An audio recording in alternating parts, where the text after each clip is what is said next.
investing in the US sectors give you higher returns than investing in the total stock market? Let's explore this question and find the answer using real-life data. Hi everyone, my name is Zach and welcome to On Cash Flow, where I help you become a master of your own cash flow. Now let's get started. Here is my hypothesis that I built prior to actually looking at the data. I promise, this is what I thought before looking at anything. So I think that the vast majority of these sectors are going to underperform the stock market. And there's just going to be a few that are going to outperform the stock market. Maybe I think 3 or 4 of them are going to overperform the stock market. And I think that the rest of them are going to underperform. The ones that I think are going to overperform the stock market are going to be the technology sector. I think the healthcare sector is going to overperform, and I also think that the real estate sector is going to overperform. There might be another one in there, but those are the 3 I think are going to perform better than the total stock market. Before we get into the actual data here, we got to know what the actual US sectors are. So real quick, I'm going to list them off for you. There are 11 major US sectors that you could possibly be investing in, and they are energy, materials, industrials, consumer discretionary, consumer staples, healthcare, financials, information technology, real estate, communication services, and utilities. And if you want to know how I personally invest and how I would pretty much say that most people should invest, you should stay to the end of this video because I have another video for you. But when it comes to each of these sectors, I had to find a fund that's going to represent each of these sectors so that we can look at the data, so we can look at the past history of how those funds performed and therefore how those sectors performed. So for this, I went to the Vanguard website and I found everything on there because they have ETFs or exchange traded funds that represent each of these 11 US sectors. For energy, I'm going to be using VDE. For materials, I'm going to be using VAW. For industrials, I'm going to be using VIS. For consumer discretionary, VCR. Consumer staples, VDC. Healthcare, VHT. Financials, VFH. Information technology, VGT. Real estate, VNQ. Communication services, VOX. And utilities, VPU. Before you take the time to invest in any of these US sectors, you need to take the time to invest in hitting the like button on this video. Seriously, if you're liking this video so far, please make sure you like it, give it a thumbs up. It really does help me out and I would really appreciate that. But getting back to what we're talking about, we're going to be comparing those 11 funds to VTI, which is Vanguard's total stock market index fund. So how do those 11 funds of the sectors compare to the total stock market? The total stock market, at least as I looked it up, it can change a little bit, day to day, week to week, month to month, yada, yada, yada. It had 4,056 stocks. And the largest sector that was represented was the tech stocks. Technology stocks were 25.8% of the total US stock market. The smallest sector represented in the total stock market index is going to be materials, and that only represented 2%. The second largest was consumer discretionary at 14.8%, and the second smallest was telecommunications at only 2.4%.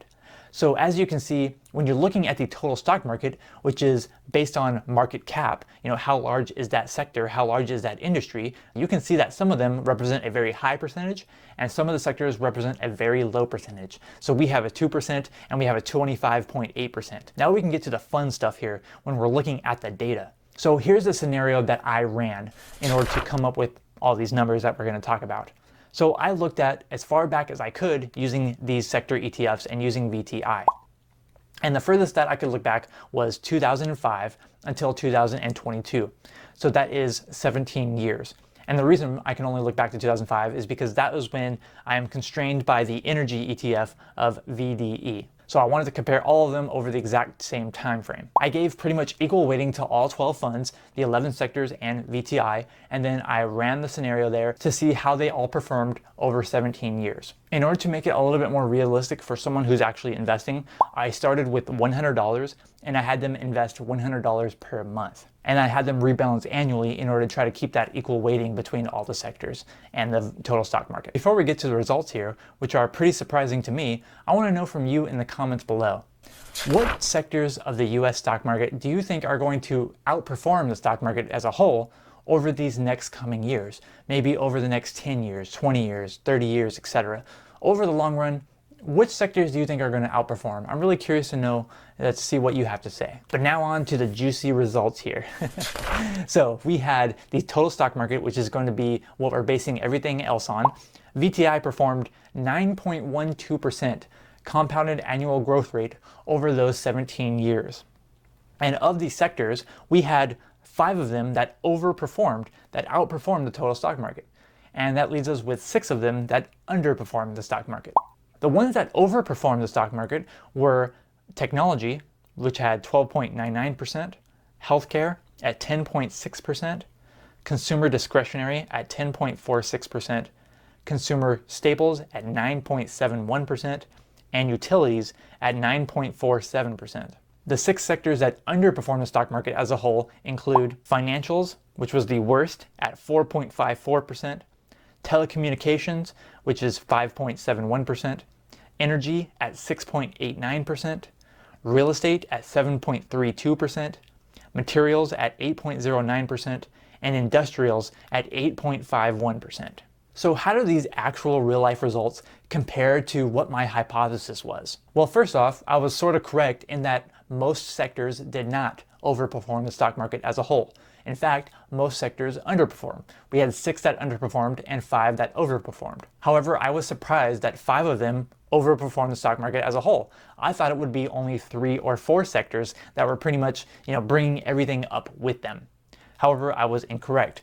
Since there are 11, you can't literally have a 50-50 split of overperformed and underperformed, but for the most part, it was pretty darn close to half of them overperforming and half of them underperforming. I was also right about technology and healthcare being 2 of the funds that overperformed the stock market as a whole. However, I was incorrect, and I was pretty surprised that real estate did not overperform the total stock market as a whole. I was guessing that after the 2008 fiasco there, when it comes to real estate, I thought that real estate would pretty much take off, especially in the recent couple of years with how inflation has been and real estate has been going up quite a bit. So I thought that would actually bring it back up to over the total stock market. Here are the major takeaways that I got from looking at this data. Basically, some sectors outperformed, some sectors did not.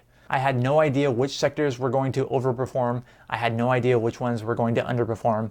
And that is especially true for the future, for the next 10, 20, 30 years. I have no idea who are going to be the winners and who are going to be the losers when it comes to US sectors. Therefore, I'm still going to do what I've always done, and I'm going to invest in the total stock market index fund as a whole, because I don't want to play that guessing game. I certainly don't want to be wrong. It would be nice to be right and overperform the stock market as a whole, yes, but I'm not sure that I could actually do that, and I don't want to take that risk. And so I stick with the VTI. I stick with the total stock market index fund. If you want to invest specifically in some sectors and have more of your portfolio in certain sectors instead of having it in the other, I think that is perfectly reasonable to do. However, I still think that the total stock market index fund should be the bread and butter, the majority of your portfolio.